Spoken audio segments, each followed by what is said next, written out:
I'm 75 years old, and I'm about to tell you something that might upset you. Everything you think you know about how to live your life is completely wrong. And the people who should be telling you this, older people, mentors, society, they're lying to you.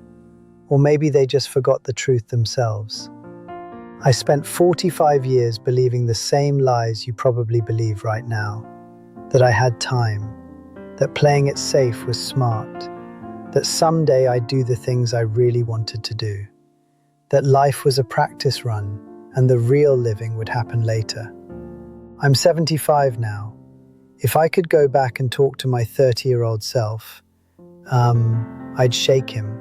I'd grab him by the shoulders and tell him everything he's doing wrong, everything he's wasting, everything he thinks matters that doesn't, everything he thinks doesn't matter that does. That 30-year-old thought he had it figured out. He didn't. He was making mistakes that would cost him decades. And you know what? You're probably making the same ones right now. This isn't for me. I can't go back. This is for you. For the 30-year-old who thinks they have time. For the 40-year-old who's still waiting. For anyone who's living like there's a reset button. Listen, the clock is ticking. And you need to hear this before it's too late. Here's the lie my 30-year-old self believed. I'll live the life I want after I've built the foundation, after I've secured everything, after I've proven myself, after I'm stable, after I'm successful, then I'll really start living. That day never comes. You know why? Because after is a moving target. You reach one milestone, there's another one waiting. You achieve one level of security, you realize you need more. You build the foundation, but now you need to strengthen it. You're always in preparation mode, never in living mode. I told myself at 30, after I establish my career, then I'll focus on relationships. Establish my career by 35. Did I focus on relationships? No. Now I needed to advance my career. After I get promoted, I said. After the promotion, then I'll travel like I always wanted. Got promoted at 38. Did I travel? No. Now I had more responsibilities, more to lose. After things stabilize, I said. After I buy a house, then I'll have time for hobbies. Bought a house at 42. Did I make time? No. Now I had a mortgage, had to work harder. After it's paid off, I said. The goalposts always move because you move them. You create your own prison and call it responsibility. You postpone your life and call it being practical. You wait and wait and wait, thinking you're being smart. But you're not. You're being afraid. My 30-year-old self would have been impressed with what I achieved. Built a solid career over 35 years. Worked my way to director level. Owned my home outright by 60. Had a good retirement fund. Respected in my field. Stable, secure, safe. And you know what? None of it mattered the way I thought it would. All that security, it didn't make me happy. All that stability, it didn't make my life meaningful. All that respect, it didn't fill the hole I was trying to fill. I traded decades of living for achievements that gave me about 48 hours of satisfaction each. You achieve something, feel good for maybe 2 days, then it's just your new normal, and you're back to wanting more, needing more, chasing more. It's a cycle that never ends. Security becomes a trap. Safety becomes stagnation. I had a friend, Robert. He was 62 when his body gave out. Stroke. Massive one. Robert spent his entire life being responsible, being careful, being smart about the future. He was going to travel extensively in retirement, had it all mapped out, countries, routes, timeline. He had 2 months of retirement before the stroke. 2 months. All those decades of being responsible for 2 months.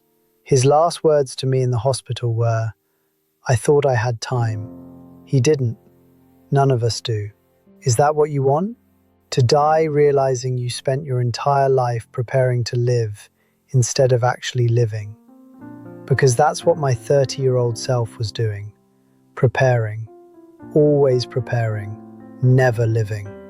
The relationship I sabotaged at 33 because I was too focused on my career. She was the one. I knew it. Let her go anyway. After I'm more established, I thought. She married someone else at 35.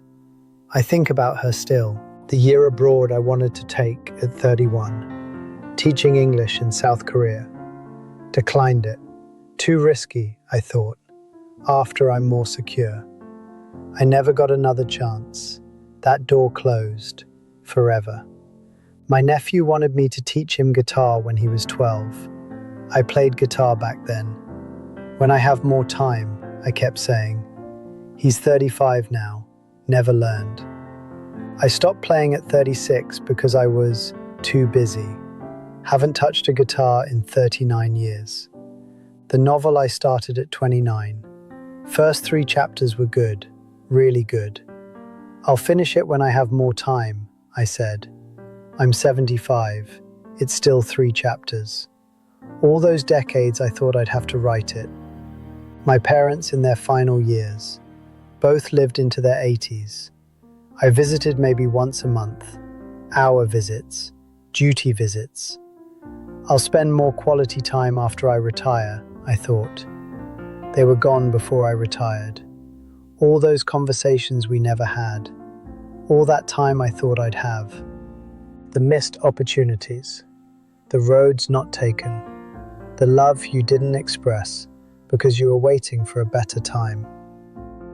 I was 60 when I retired. That's when it hit me. I'd spent 30 years building toward this moment. And the moment came, and I realized I'd sacrificed everything that mattered to get here. I had money, I had security, I had time, but I'd lost myself along the way. After that, I tried to make up for lost time. Started saying yes to things I'd been putting off. Started taking risks I'd been avoiding. Started doing things that scared me. Started living, finally, at 60. You know what I learned? It's harder at 60. Your body doesn't cooperate the same way. Your energy isn't there. Your time really is limited. The doors that were open at 30 are closed at 60. I got 15 years of actually living. Could have had 45. The last 15 years have been richer than the previous 45. More honest, more real, more mine. But honestly, I'm angry I wasted 45 years. Angry at my 30-year-old self for being so afraid, so cautious, so convinced that life would wait. I'm grateful now, truly grateful. Not for the security I built, that feels meaningless now. For 15 years of understanding what my 30-year-old self didn't. For a chance to actually live before I die. For realizing, even late, that being alive and living are not the same thing. And here's what I'd tell my 30-year-old self. The truth that took me 60 years to learn. You don't have time. You think you do. You don't. Those things you're putting off, do them now. Those risks you're avoiding, take them now. That life you're waiting to live, it's happening right now. This is it. There's no rehearsal. Being responsible doesn't mean postponing life. Being smart doesn't mean playing it safe. Being practical doesn't mean waiting for perfect conditions. You're trading your life for security that doesn't make you happy. That's it. It's almost insulting how simple it is. You know what I realized? My 30-year-old self was treating life like a video game with multiple lives. Like he could play it safe this round and take risks next time. But there is no next time. You get one life, one chance. And he was wasting it preparing for a sequel that doesn't exist. Life isn't something you prepare for. Life is happening right now while you're preparing. So let me ask you something, and I need you to be completely honest with yourself here. If you died tomorrow, would you be satisfied with the life you've lived so far? Not would your resume be impressive. Not did you make smart choices. Not were you responsible. Just, would you be satisfied with how you actually spent your time? Think about it. Really think about it. If the answer is no, then what are you waiting for? What future version of yourself do you think will have more courage than you have right now? What perfect moment are you counting on? I'm 75 years old, on borrowed time. Maybe I have 5 more years, maybe less. But so are you. We all are, really. You think you're different. You think you have decades to figure it out. Maybe you do. Maybe you have 6 months. Maybe you waste the next 30 years like I did, and wake up at 60 realizing you threw it all away. You don't know. The question isn't whether you'll run out of time. You will. The question is, are you going to keep living like your 30-year-old self will get another chance? So here's what I need you to do. What I'd tell my 30-year-old self. Not think about, do. Stop playing it safe. Safe is where dreams go to die. Stop postponing the life you want for the life you think you should want. Stop waiting for permission to take risks. Stop treating life like a practice run. This is the real thing. Start doing the scary thing now. Start taking the trip now. Start having the conversation now. Start pursuing the thing that lights you up, even if it's impractical. Start choosing experiences over security. Start living like you might not get tomorrow, because you might not. Start protecting your time with what matters instead of what feels responsible. Start understanding that the biggest risk is not taking one. Start treating right now like it's the only time you have, because it is. Start now. Not after you're more secure, not after things settle, not after you're ready. Now, today, this moment, before it's too late. I'm 75 years old. If I'm lucky, maybe 5 more years. Probably less. Time is almost gone. If this resonates with you, if you're doing what my 30-year-old self did, subscribe. I have more truths to share.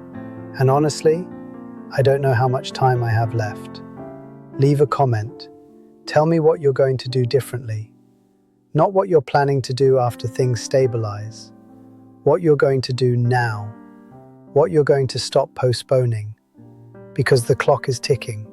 For me, for you, for all of us. If I could tell my 30-year-old self one thing, it would be this. You don't have time. Everything you're putting off, do it now. Everything you're waiting for, stop waiting. The life you're planning to live later, live it now. Because later might never come. The question isn't whether you'll run out of time. The question is, are you going to waste the next 45 years like I did? Or are you going to listen to what I'm telling you right now? Don't wait. Just don't wait.